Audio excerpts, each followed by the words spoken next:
Hey everybody, welcome back to Oak Speed Shop. On this video, we're going to get into a little different project that involves that little guy and this material over here. So let's go ahead and get into it. All right, so I've already cut these pieces out here, and basically what it is, this is going to be a gate, and I'll get into what that is exactly in a minute. But it has to do with him and a new habitat for him, basically. So we're basically gonna make a gate out of this so we can keep him in an isolated area in the shed. So we're just gonna weld it all together, and I'll show you what we're gonna use as the actual material to stop him from getting out. All right, so it's gonna be, like I said, a simple frame. It's 38 by 116 inches, whatever that turns out to be. So 38 inches tall. And we're gonna put a piece of the siding in there as a gate, or as a wall, basically. So I'll bring that around so you can see that. All right, well, this is what I'm going to be using. This is a piece of siding. It doesn't match the red of the shop or anything. I'm not sure where this tan stuff came from, but everything around here is red. I don't know if that was painted or if it's just a different, this came from somewhere else. I have no idea. But it's got to cut the length. And I'm pretty sure it's already to width, or height, I should say. And yeah, and there's the reason I'm doing this. All right, so I took a mismeasurement. Well, I didn't really, I measured the full distance and gave me a little extra. So I think what I'm gonna do is I'm gonna cut these down so it'll be 34 inches tall instead of 38. And that way I'll be able to screw into the flat areas. I'll cut this area off. Maybe leave the top for something, I don't know. But I'll cut the edges off, that way it'll be exactly on each corner of that, or each edge. I can screw it in a lot easier.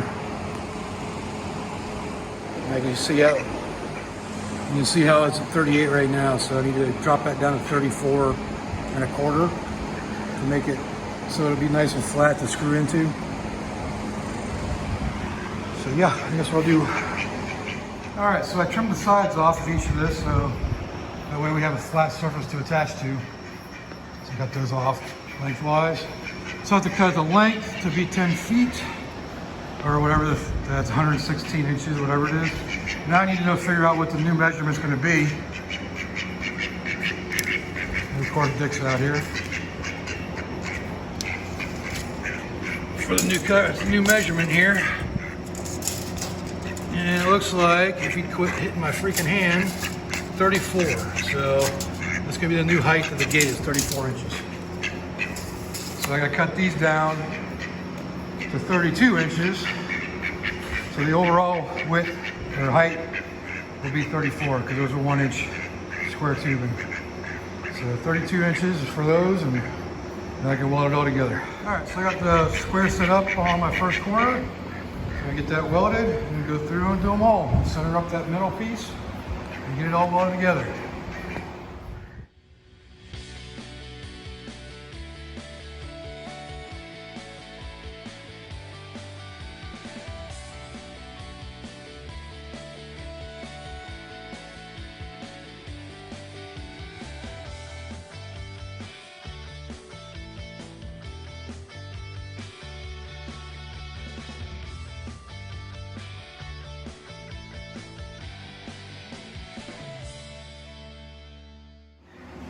All right, so we got it all welded together on one side. I just got to flip it and do the rest of it and finish welding everything.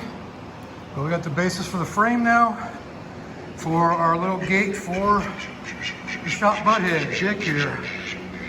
So, and once I get this thing built, I'll show you where it's going to be going and the purpose of it. All right, so she's loaded up on both sides. I ground down this side so this can sit flat on there. So now it's time to screw it down and add that to it.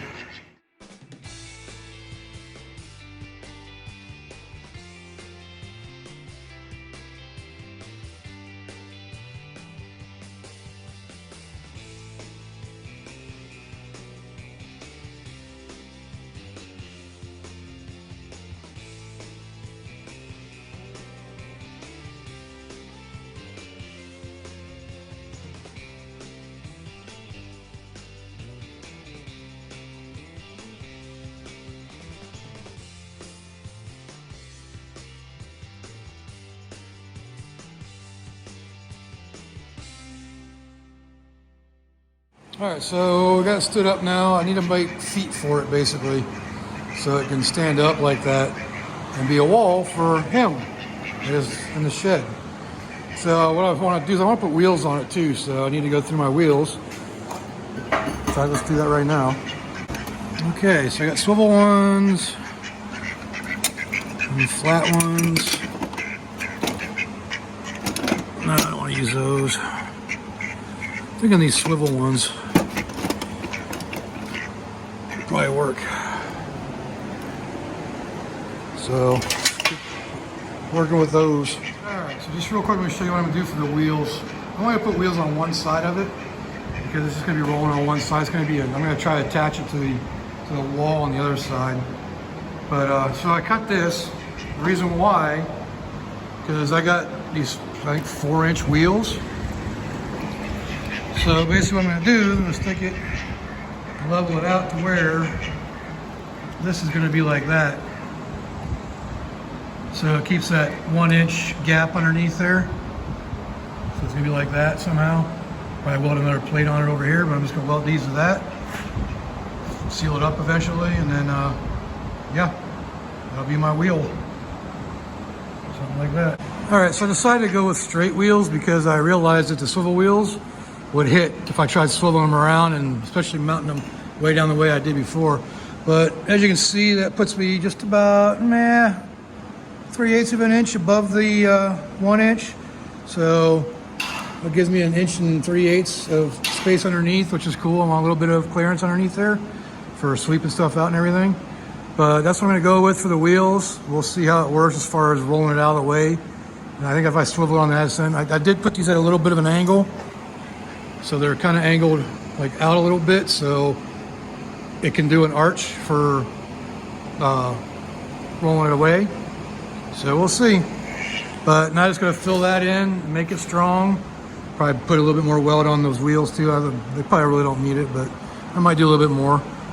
And then make a little arm for the other side. And just a little stand so that side stays level. And then figure out how I'm going to attach it to the wall. I'm thinking about using a, what's it called? An exhaust hanger or exhaust U-bolt to attach it to the wall. So we'll see how I do that when it comes time. All right, so got it flipped back upside down now, or right side up, I should say. Got a little leg over there. It stands up on its own. So basically what I'm going to do is attach that side of the wall. That way you can come in. I'll probably put a handle over here. Just roll it around. Maybe I got to move that leg a little bit closer to the end. But should be able to roll it around. See if it tuck this into here so it doesn't move. And still, just roll it. Yeah, that's going to be an issue, that leg down there, but I'll figure it out as we go.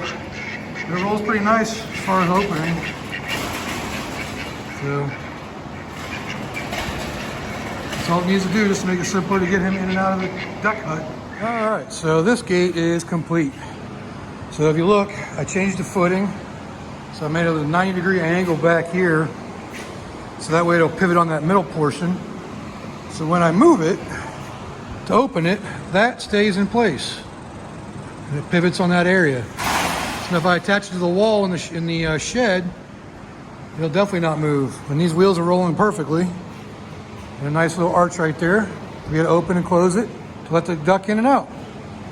So that was the plan, and I think it's executed pretty well.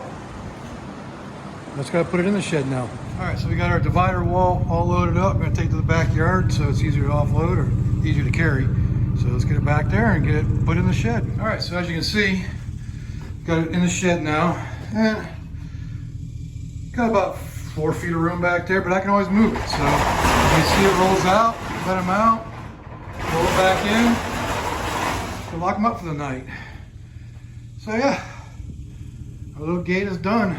I do want to figure out some way of attaching this to the wall so it stays in place, maybe this way.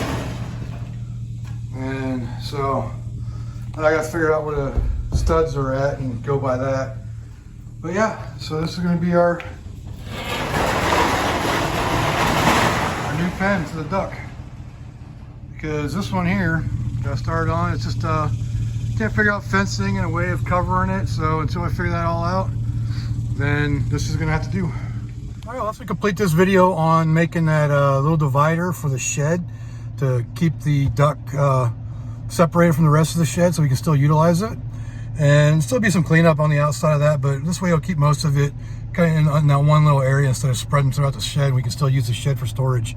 So thanks for watching. If you enjoyed this video, go ahead and leave a like down there. If you want to, leave a comment. Let me know what I can do, what I can do better. And subscribe if you haven't subscribed. You know, it's free. What the heck? Might as well. So until next time, I'll see you all later.